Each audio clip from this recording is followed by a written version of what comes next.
चलिए तो कल हम लोग स्टार्ट किए थे सेमेस्टर 2 का बीकॉम का सेमेस्टर 2 का इंसॉल्वेंसी अकाउंट।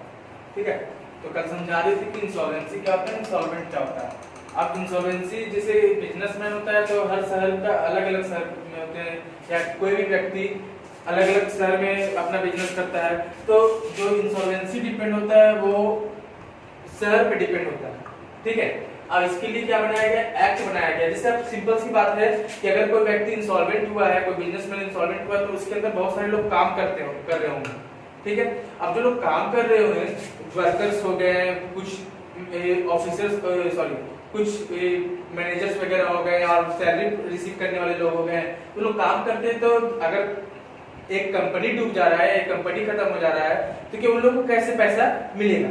ठीक है, तो इसी के लिए एक्ट बनाया गया है, जिसमें से दो एक्ट रखा गया है, प्रेसिडेंसी टाउन एक्ट और provincial town act. Presidency town act 1909 और प्रोविंशियल टाउन एक्ट 1920। अब प्रेसिडेंसी टाउन में क्या आता है, तो मुंबई, कोलकाता, चेन्नई, यानी प्रेसिडेंसी टाउन कहने का मतलब कि ये 3 टाउन रखा गया प्रेसिडेंसी टाउन में, मुंबई, कोलकाता, चेन्नई, ये 3 टाउन रखा गया प्रेसिडेंसी टाउन में।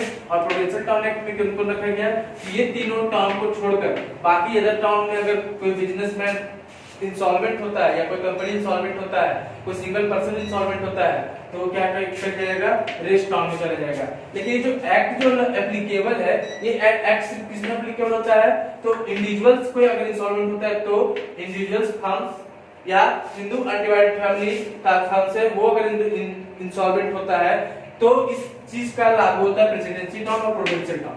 ठीक है, अगर कंपनी है तो कंपनी के लिए फिर लिक्विडेशन वर्ड का यूज, जैसे ज्वाइंट स्टॉक कंपनी है तो उसमें लिक्विडेशन वर्ड का यूज किया जाता है, जो आपको आगे पढ़ना है। ठीक है, सेमेस्टर 2 में नहीं, सेमेस्टर 3 वगैरह पढ़ना है। तो इसमें जो प्रेसिडेंसी टाउन एक्ट है और प्रोविंशियल टाउन एक्ट है, इसमें बस प्रेसिडेंसी टाउन में मुंबई, कोलकाता, चेन्नई और बाकी रेस्ट इसमें। ठीक है, अब ये क्यों नियम बनाया गया है, तो ये नियम आगे अभी आपको समझाएंगे ये नियम किस लिए बनाया गया है। तो सिर्फ थोड़ा सा समझ लेते हैं कि ये जो आपका नियम बनाया गया है ये कुछ चीजों के लिए बनाया गया है कि वेजेस कैसे बटेगा, अगर कंपनी इंसॉल्वेंट हो जाता है तो सैलरी कैसे बटेगा, ठीक है, रेंट कैसे बटेगा, और कुछ टैक्सेस वगैरह होते हैं वो कैसे बटेंगे, ये इसलिए बनाया गया है। ठीक है, बाकी अदर चीज के लिए उसके लिए अलग से अभी स्टेटमेंट ऑफ अफेयर पढ़ेंगे आगे, तो उसमें समझ में आएगा। ठीक है, अब देखते हैं कि जैसे हम लोग बात ही कर रहे हैं इंसॉल्वेंसी का और हम लोग बात करें क्रेडिटर्स, क्योंकि कल आपको डिफिनेशन समझाए थे तो उसमें बताए थे क्या कि जब किसी भी बिजनेसमैन का या किसी भी इंडिविजुअल व्यक्ति का उसका डेट जो क्या होता है कि एसेट्स ज्यादा हो जाता है, उसका क्रेडिटर्स ज्यादा हो जाता है, वो अपने क्रेडिटर का पेमेंट नहीं कर पाता है, तो वो व्यक्ति अपने आप को इंसॉल्वेंट घोषित कर देगा या इंसॉल्वेंट उसको मान लिया जाएगा। ठीक है, तो इसमें हम लोग क्रेडिटर्स को बांटा गया है। अब क्रेडिटर्स को बांटा गया है तो 4 तरीके से क्रेडिटर्स को बांटा गया है। एक है unsecured creditors, fully secured creditors, partially secured creditors और प्रेफरेंशियल क्रेडिटर्स। अब चारों का मतलब समझ लेते हैं। तो अनसिक्योर्ड क्रेडिटर्स क्या होता है, तो कहने का मतलब कि उस व्यक्ति को यानी उस बिजनेसमैन को कुछ लोग ऐसे लोग पैसे दिए होंगे जिसको वो किसी तरह का सिक्योरिटी नहीं दिया होगा। सिक्योरिटी यहाँ पे कहने मतलब क्या, जैसे हम आपसे मान ली कि 10,000 का लोन लिए या 10,000 कर्जा लिए, तो उसके बदले में आपको कुछ हम गिरवी रख दिए, तो उसको हम लोग बोलते हैं सिक्योरिटी, कुछ गिरवी रखते सिक्योरिटी। तो अनसिक्योर्ड क्रेडिटर्स ऐसे क्रेडिटर्स होते हैं जिसमें कुछ भी गिरवी नहीं रखा जाता है। ठीक है, जैसे अब क्या होता है, जैसे bank overdraft, bills payable, bill discounted, creditors, private loan, promissory note, loan from friend, household डेब्ट और नॉन प्रीफरेंशियल अमाउंट। जितना भी नॉन प्रीफरेंशियल अमाउंट होता है ये सब आगे क्लियर होगा। ठीक है, और भी बहुत सारी चीज है, जैसे वाइफ से अगर वाइफ का लोन होता है वो, तो और भी बहुत सारी चीजें जो आपको क्वेश्चन में आगे आएगा तो बता दिया जाएगा। अभी मेरे माइंड में जितना था वो हम लिख दिए। ठीक है, ये सब क्या है, अनसिक्योर्ड क्रेडिटर्स, जिससे एक इंडिविजुअल व्यक्ति जो इंसॉल्वेंट हो चुका है वो इस सब से उधार लेता है पैसा और उसके बदले में कुछ भी सिक्योरिटी के रूप में नहीं देता। ठीक है, सिक्योरिटी यहाँ पे मतलब कि गिरवी के रूप में कुछ नहीं देता है। जैसे हम आपसे फिर समझते हैं कि ए और बी है, ए क्या किया, बी से लोन लिया, ठीक है, 50,000 का लोन ले रहा है, लेकिन सिक्योरिटी के रूप में क्या किया कि सिक्योरिटी के रूप में 70,000 का ज्वेलरी रख दिया सिक्योरिटी। तो देखिए यहाँ पे 50,000 का लोन ले रहा है, लेकिन उसके पास 70,000 का ज्वेलरी रखा हुआ है, ठीक है।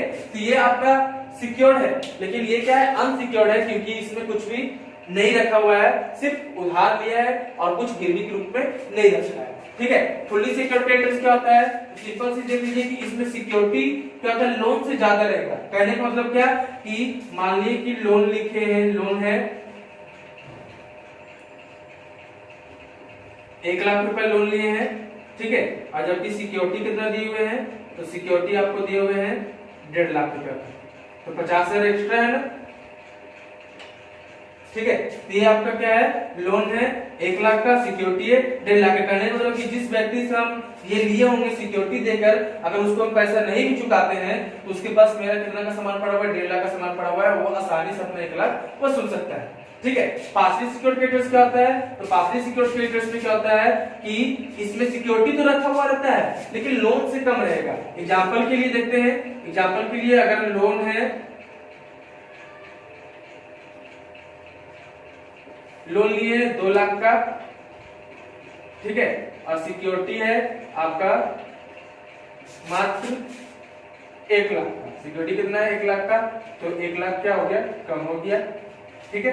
तो पार्शली सिक्योर्ड क्रेडिटर्स में क्या होता है कि सिक्योरिटी तो होता है, लेकिन लोन से कम होता है। अब आते हैं प्रेफरेंशियल क्रेडिटर्स, ठीक है। प्रेफरेंशियल क्रेडिटर्स, और सबसे ज्यादा अगर आपको कुछ इंपॉर्टेंट है, कुछ ज्यादा इस चैप्टर में थोड़ा सा दिक्कत करेगा, तो यही दिक्कत करेगा, लेकिन ऐसा आपको समझाया कि दिक्कत ना हो।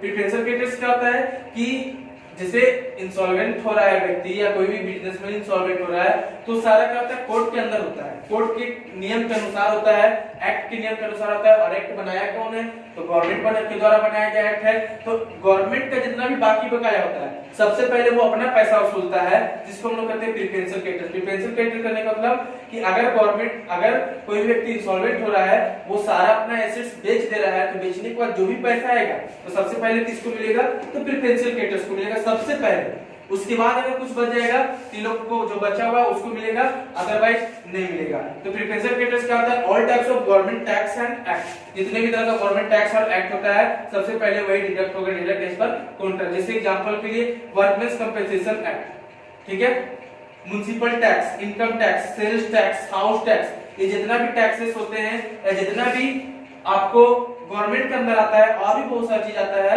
तो जितना भी गवर्नमेंट के अंदर आता है सब क्या होगा, प्रेफरेंशियल क्रेडिटर्स होगा। सबसे पहले अगर पेमेंट होगा इंसॉल्वेंट होने के बाद, इंसॉल्वेंसी में, तो सबसे पहले प्रेफरेंशियल क्रेडिटर्स का पेमेंट होता है। क्लियर, इसको नोट डाउन कीजिए, आगे देखते हैं।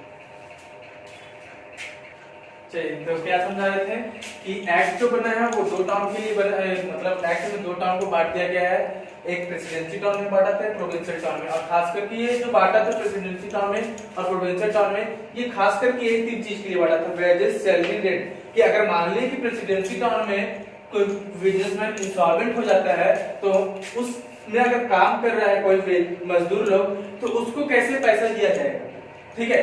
क्योंकि अगर मजदूर लोग काम कर रहा है, उसको कुछ बाकी बकाया है, और जिसके अंदर काम कर रहा है वही अगर इंसॉल्वेंट हो जाए, तो वेजेस वगैरह जो भी होगा वर्कर लोग का सारा डूब जाएगा, ठीक है।